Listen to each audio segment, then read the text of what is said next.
You ask the agent to add pagination. 2 weeks later, the cache layer was invalidating on every request. Nobody changed it. The agent did, silently, because the spec did not say it shouldn't. Look at the left side of the infographic under the heading Vague Requirement. A developer is trying to figure out how to integrate with AWS Kiro storage service to fetch some data, because that prompt is incredibly loose. The AI coding agent sitting right next to him generates a block of code that looks perfectly fine at first glance. Now follow the big pink arrow to that failure point on the right labeled Silent Drift. Look closely at the code on line 3. The agent rewrote a function signature to return a promise instead of a value. No test caught it because the test mocked the function. The bug surfaced in production 6 days later because the agent hallucinated a completely non-existent API method. It is a classic drift failure mode in vibe coding, where code looks clean but breaks the underlying cloud architecture. When you look at the consequences block on the far right, you see why this burns so much debugging time for engineering teams. To prevent this from hitting production, you need automated linting and strict schema validation for your generative pipelines. 2 tools solve this today, Langsmith and Braintrust. Langsmith focuses heavily on tracing complex agentic workflows, while Braintrust specializes in high-speed evaluation and regression testing for API outputs. Look at the bottom left section of the new infographic to see what happens without a formal boundary. When you give an agent loose requirements, it drifts, creates logic loops, and hallucinations crack your cloud integrations. Most engineers treat the spec as a nice-to-have documentation step.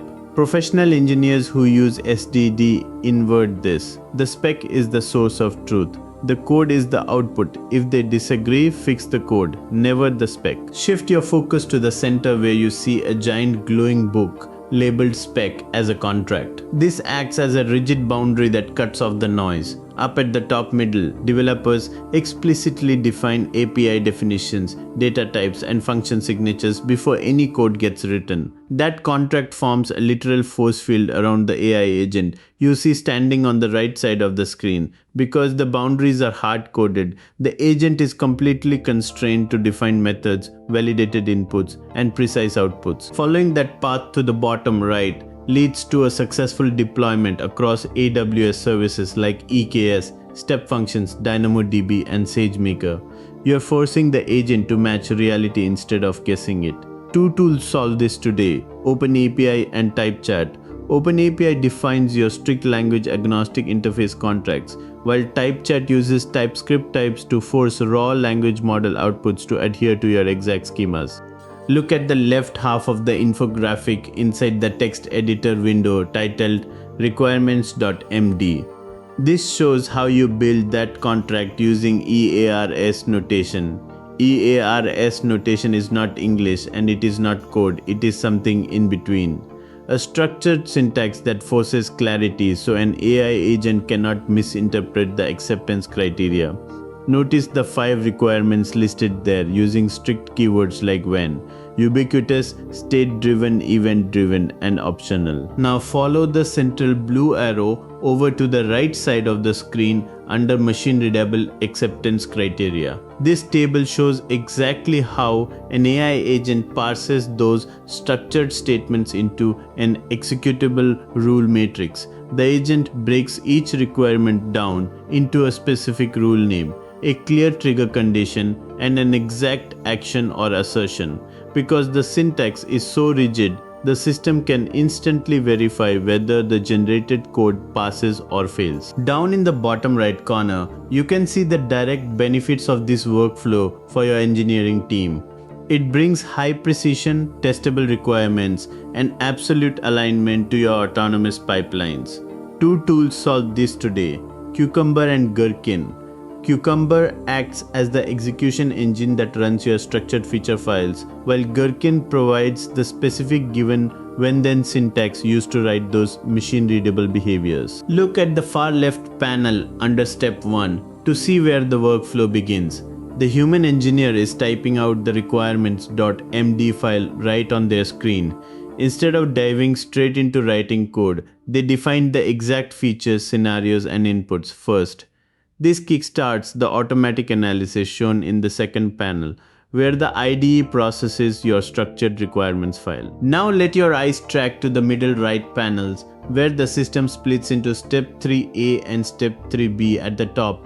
The IDE automatically generates a complete architecture design file outlining profile services and endpoint structures. Below that, it simultaneously creates a clean Kanban board of engineering tasks. All of this architectural scaffolding is generated deterministically from the spec file before a single line of application code is touched. Finally, move your gaze to the far right panel under step 4 to see the actual code implementation stage. The developer sits back down to engineer code against the pre-validated design and task files. This structure guarantees that your implementation cannot drift away from your initial specifications. Two tools solve this today: Cursor and Continue. Cursor acts as a highly integrated custom fork of Visual Studio Code built around native semantic indexing, while Continue provides an open source extension framework that lets you plug in your own custom agent workflows and local models. Look at the left side of the infographic, where an engineer stands confidently next to a deep specification document. This represents a massive shift in how you build software. Before this video, write a spec before coding meant a Word document nobody read. After this video, it means a machine-readable requirements file with EARS format acceptance criteria that the agent verifies before marking each task complete. That is not documentation, that is a contract. Now follow the top right arrow pointing toward the technical interviews block. Look at the interviewer perception bullet points right next to the glowing brain graphic.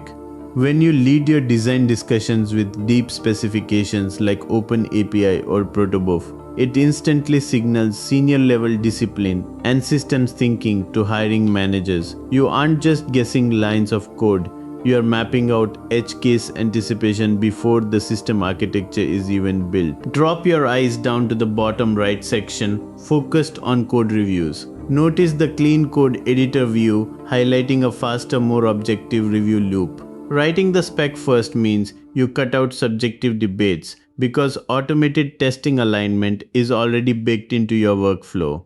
Two tools solve this today: protocol buffers and async API. Protocol buffers excels at high-performance binary serialization for microservices, while async API provides the open standard for event-driven message architectures.